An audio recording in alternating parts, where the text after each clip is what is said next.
नए नियमकारी नहीं होने से लोग लौटे। बिहार में जमीन रजिस्ट्री के नए नियम पर सुप्रीम कोर्ट 15 अक्टूबर को होगी अगली सुनवाई।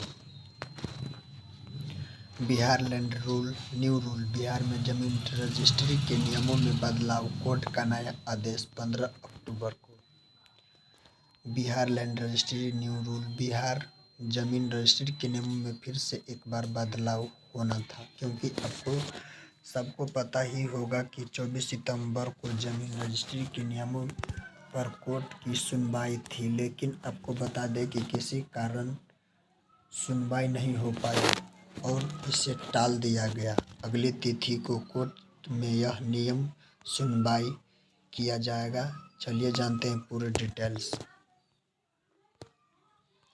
अगर आप भी बिहार सभा से हैं, बिहार में ज़मीन खरीद बिक्री करते हैं, तो आपके लिए खबर इम्पोर्टेंट हो सकती है, क्योंकि यह खबर में बताए गए। आपको बता दें कि बिहार में ज़मीन विवाद में मामले रोकने के लिए नए नियम लागू किए गए थे, लेकिन फरवरी में इसे फिर से पुराने नियम से लागू किया गया है कि ज़मीन रजिस्ट्री पुराने नियम से ही होंगे। हालांकि इस 6 महीने के लिए डेट आगे बढ़ा दिया गया था। 6 महीने में पुराना नियम से ही ज़मीन की रजिस्ट्री किया जाएगा और इसके बाद 24 सितंबर को इस नियम पर सुनवाई हो गई। हालांकि यह नियम सुनवाई के लिए कोर्ट का अगला तारीख 15 अक्टूबर को कोर्ट ने सुनवाई किया जाएगा। बिहार में ज़मीन रजिस्ट्री अभी पुराने नियम से ही होंगे।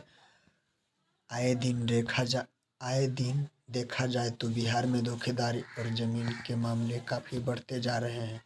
इसके चलते बिहार में ज़मीन रजिस्ट्री नियम में बदलाव किया जाना था, लेकिन इसे भी अगले तिथि तक रोक लगा दी गई है। बिहार में ज़मीन रजिस्ट्री के नए नियम पर सुप्रीम कोर्ट 15 अक्टूबर को होगी अगली सुनवाई। ऑनलाइन के माध्यम से भी होगा ज़मीन की रजिस्ट्री। आइए इन दिन देखा जाता है धोखाधड़ी और के मामले बढ़ रहे हैं, जिसके रोकने के लिए ऑनलाइन के माध्यम से भी किए जाने की तैयारी चल रही है। हालांकि आपको बता दें कि माध्यम जल्द ही लागू किया जा रहा है, हालांकि अभी तक इस लागू नहीं किया गया है। बिहार जमीन रजिस्ट्री किताब बढ़ेगी या घटेगी? बिहार में जमीन रजिस्ट्री को एक वाक्य से पुराने नियम से ही अगले पीछे तक किया जाएगा। हम आपको बता दें कि बिहार में ज़मीन रजिस्ट्री बाजार बढ़ोतरी होगी या नहीं, इस पर कोई निर्णय सरकार के स्तर पर नहीं लिया गया, लेकिन इसीलिए मौजूद दर और इसमें बढ़ोतरी की संभावना को देखते हुए नए ग्रेड पर मंथन किया जाना है। हालांकि आपको बता दें कि अभी फ़िलहाल पुराने नियम से ज़मीन की रजिस्ट्री किया जाना है। अगर आप दादा या परदादा के ज़मीन बेचना चाहते हैं तो अभी ज़मीन की विपरीत संभावना है, क्योंकि आने वाले समय में जब नए नियम लागू किए गए तो केवल उन्हीं लोगों को भेजे पाएंगे जिसके नाम पर ज़मीन बता रही है अभी। वीडियो अच्छा लगे तो लाइक, कमेंट और शेयर जरूर करें। जय हिंद, जय भारत।